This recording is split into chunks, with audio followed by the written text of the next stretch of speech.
My name is Lisa Del Bono, and I'm a surgical pathologist. I'm a behind-the-scenes kind of doc who diagnoses cancers. My name is Shannon Fisher, and I'm a high school chemistry and physics teacher. I'm Brian Tennis. I'm a hop grower and a hop distributor.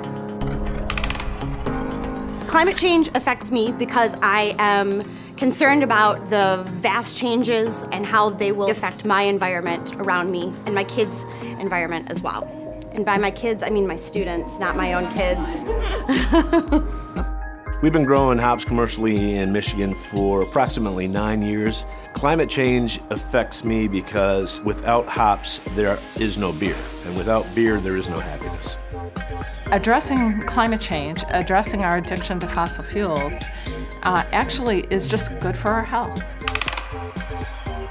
Climate change affects me because of where we're located on the 45th parallel. That's pretty much the sweet spot for growing hops around the globe. And within the last few years, our climate has changed from a zone 4 to a zone 5. So we're experiencing different rates of precipitation and just weather patterns that will impact what we're growing here in Michigan.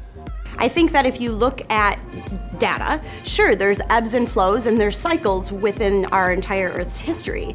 But since the Industrial Revolution, there's a direct correlation between the number of vehicles we have on Earth, the number of factories we have with smokestacks, and the temperature of our Earth.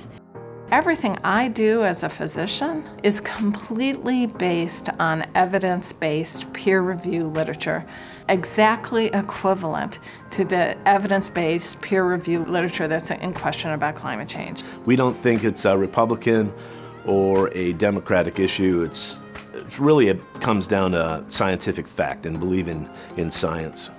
Let's say you don't believe in climate change. Let's just say you don't. I don't agree with it. I don't think there's any question about it, but let's say you don't.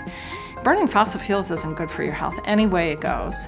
And we have the technology to transition. So all we really need to do is develop the infrastructure. The rest of the world is developing the infrastructure. We're going to be behind the ball if we don't get going. I'm going to the climate march because 1, I believe in climate change.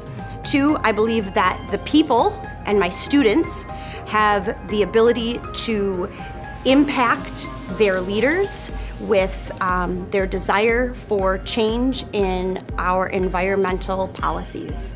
I'm going to march for climate because it's critical that our members of Congress and our administration recognize that we need to take urgent action on climate change for humans and the environment as a whole. I'm going to the climate march because I'm a farmer and I believe in science. Come to the People's Climate March on Saturday, April 29th. We'll see you there.